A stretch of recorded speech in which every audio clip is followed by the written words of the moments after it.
Good afternoon. Thank you very much for being here today and inviting me to speak. My name is Robert Gosselink. I'm with the U.S. law firm of Trade Pacific. We are a very small boutique firm that specializes in anti-dumping and countervailing duty proceedings before the U.S. Department of Commerce, the International Trade Commission, and the various federal courts. I'm here today to talk about a new development in the anti-dumping and countervailing duty laws within the United States and the significant consequences that this change will have on our ability to manage, to control, and to predict the outcome of cases that we're involved in. I'm speaking, of course, of discretion. Discretion by the Department of Commerce to make decisions in reaching its final results. I'm going to talk a bit about the origin of Commerce's discretion, recent changes to the anti-dumping and countervailing duty statute, some recent proposed changes to the regulations, recent determinations in Korean cases, and how Korean companies might better achieve more successful results in anti-dumping and countervailing duty investigations and reviews.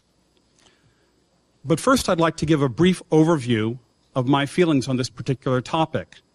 20 years ago, lawyers representing exporters to the United States most often found ourselves arguing facts to the Department of Commerce. Did Company A sell at a certain price to Company B? Was there a discount on a particular sale? Did we correctly report an international movement expense? I like arguing facts. Facts are solid. If there is no dispute about the facts, you can accurately predict the outcome of most of these cases. I do not like arguing the law. A lawyer who does not like arguing the law. The law is subject to different interpretations. And once you find yourself arguing the law with the Department of Commerce, you've almost already lost the case. What has happened now, though, recently, is even scarier. It is my belief, shared by many, that the outcome of many cases now are not decided on the facts and not even on an interpretation of the law, but on issues where the anti-dumping duties and countervailing duty laws are silent, where there is no regulation that informs commerce how it must proceed, and where the decision-making by the department is dependent almost entirely on agency discretion. The title of my presentation was Discretion, a Means or an End. Commerce has always had the mandate to interpret the statutes and administer the law under its discretionary authority. But I believe that agency discretion is no longer just the means by which commerce reaches its final results, but in fact is the goal itself. If the agency can make decisions that are less dependent on facts, that are less dependent on an interpretation of the law, and instead rely on the agency's own expertise and experience, then commerce can control the outcome of the cases. Commerce can make what it believes to be appropriate decisions, and commerce can shield itself from judicial scrutiny and from having its decisions overturned. Let's take a look at where this discretion comes from. Under U.S. law, the anti-dumping duties are passed under the statutes, and commerce has its own regulations that provide it with the rules and practice by means by which it reaches its final decisions. However, there are many, many gray areas that are not set forth in the statute or the regulations. There are many gaps in the law that commerce has to fill based on its own experience and expertise. U.S. courts have stated that agencies with statutory enforcement responsibilities, such as the Commerce Department, enjoy broad discretion in allocating investigative and enforcement resources and determining how to conduct their proceedings. One very simple example is verifying the information presented. Commerce is required to verify all the information that it relies on in reaching its final results. But the statute does not say how to do that, and the regulations also don't say how that must be done. Commerce has the discretion to decide whether to verify a company's responses, how much to verify, or perhaps not even to verify at all. If Congress has not directly addressed a precise issue, Commerce's exercise of discretion will be upheld unless it is unreasonable, arbitrary, and not based on substantial evidence. 20 years ago, the U.S. Court of Appeals for the Federal Circuit, in a case involving color televisions from Japan, established the rule by which all of this discretion is now based. This is a quotation from that case, and I just want to read the first part of it. This court has recognized that the anti-dumping statute reveals tremendous deference to the expertise of the Secretary of Commerce in administering the anti-dumping law. Anti-dumping duty and countervailing duty determinations involve complex economic and accounting decisions of a technical nature for which the agencies possess far greater expertise than the courts. If it's an issue of the law, the courts are willing to intervene and give their own opinion as to what the law says. But if it's an issue of implementing the law where the statute is silent or where even the regulations are silent, the courts typically will not substitute their judgment for the judgment of the agency. So what are these gaps? What are these areas where commerce has wide-ranging power to make its own decisions without fear that it's going to be overturned? In fact, there are quite many. They are all over the board. Some of them I've listed here and on the next page.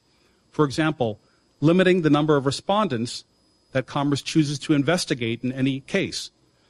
I remember 15 years ago, Commerce used to look at maybe 15 companies or 10 companies quite regularly. These days, they look at the most 3, maybe 2, sometimes only 1. And Commerce has never been successfully challenged in its decision as to how many companies it might look at in any individual investigation or review. Other issues are related to product characteristic hierarchies for comparing products, or the selection of the appropriate dates of sale for comparing products sold in the United States and the comparison market. Would it be shipment date, sales date, contract date? Other issues include the treatment of expenses as either direct or indirect, or, very important, granting or not granting an offset, a CEP offset. The Commerce Department has other areas where it exercises wide-ranging discretion, including methodologies for allocating costs among different products and collecting sales and cost data from unaffiliated customers and suppliers. Another extremely important area where deference is almost absolute is a topic that my colleague Brady will speak about in just a little while, adverse facts available, when that's appropriate to be given, and what Commerce relies on in making those decisions. Terminating new shipper reviews based on bona fide sales or the absence thereof. Selecting surrogate values in non-market economy proceedings. These are areas where Commerce has almost total discretion.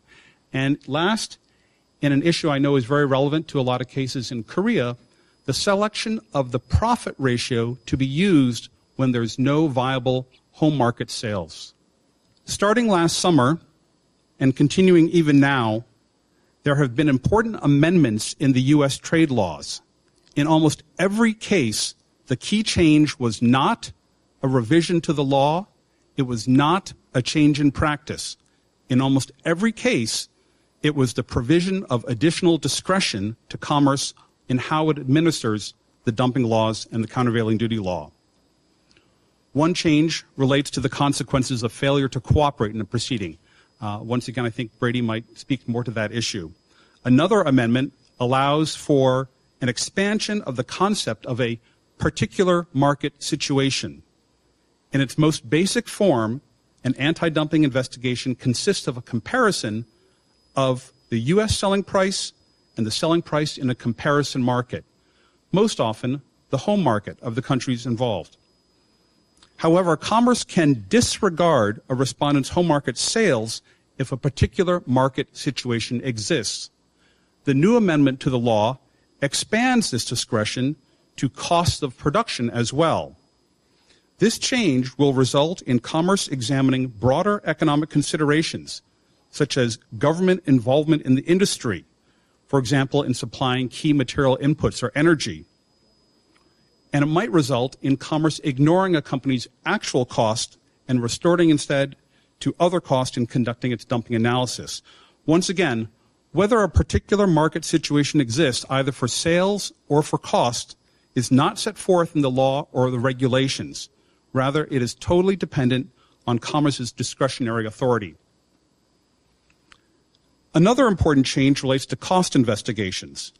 Previously, to initiate a cost investigation, petitioners in dumping cases were required to submit allegations with supporting evidence that there were reasonable grounds to believe that a product was sold in the comparison market at prices below the cost of production.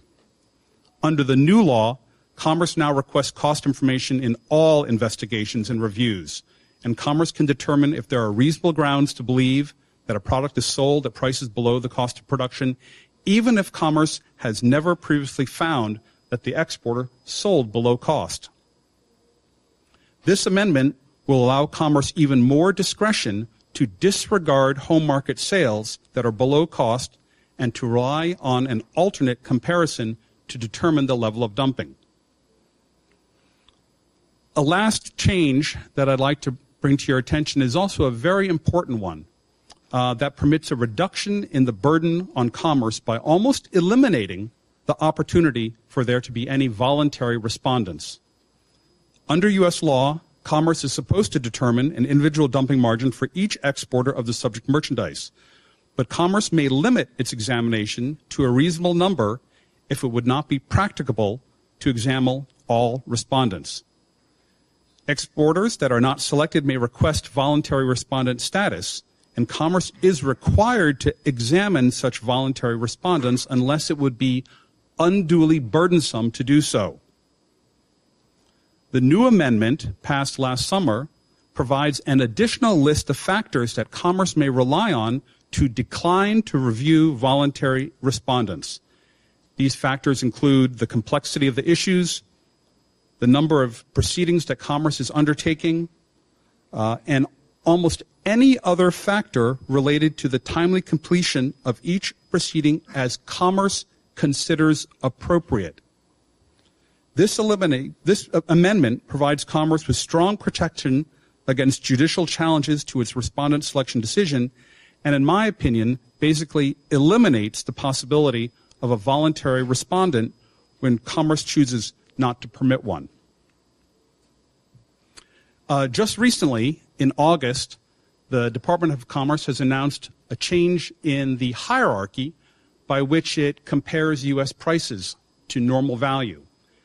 Typically, it's been U.S. prices to home market prices, U.S. prices to third country, and U.S. prices to constructed value. Now they have flip-flopped number 2 and 3.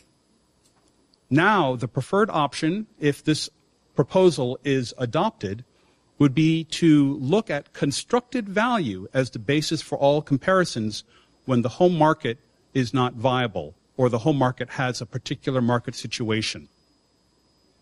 I know that this is particularly important in a lot of Korean cases where you don't have a home market that is viable and that often you have compared U.S. prices to third country sales. That option is now no longer going to be possible because Commerce now always collects cost information. If they already have the cost information, then there's really no need or reason for them to go to the third option when they compare these to U.S. prices. Earlier this summer, Commerce also proposed to limit the number of words that could be used in briefs and case briefs to the Department of Commerce. It's going to be 15,000 words, including all exhibits, all tabs, all everything, and this will severely limit parties' opportunities to raise issues and argue with Commerce as to the legitimacy of their decisions. It's been a somewhat tough road the last 12 months for a lot of Korean companies. Rates have been relatively high, uncharacteristically high in a number of cases. And there are new cases going on right now that were initiated in the last couple months in which Commerce might also exercise its discretion in ways that are unpredictable. In a lot of the recent steel cases, the major issues have been determined, once again, not based on facts, not based on an interpretation of the law, but based on issues that are almost entirely dependent on Commerce's discretion to make certain decisions. I've listed a few of them up here. The corrosion-resistant hot and rolled coil, heavy-walled rectangular pipe. The last one down here, the company would have received a de minimis rate and have been exempted from the duty, but Commerce chose not to give it a CEP offset. So, what does that mean? Is it all hopeless? Is there any possibility of reversing the trend? It is not hopeless, but both companies and law firms need to adapt. We need to change our behavior and be willing and ready to provide new information to Commerce. Just because an agency has discretion, that does not mean that it would always be right. It still needs to make its decisions based on substantial evidence. I think it will be imperative going forward that companies and law firms and accounting firms be far more involved and provide far more information to the Department of Commerce. What might have sufficed in the past in terms of providing resources for calculating CV profit or for explaining why your home market sales to affiliated parties at a market-based price might no longer suffice. If you had one plan, now you need a backup plan or a second backup plan. Companies and law firms need to increase their own burden in order to successfully participate in reviews going forward. Thank you very much.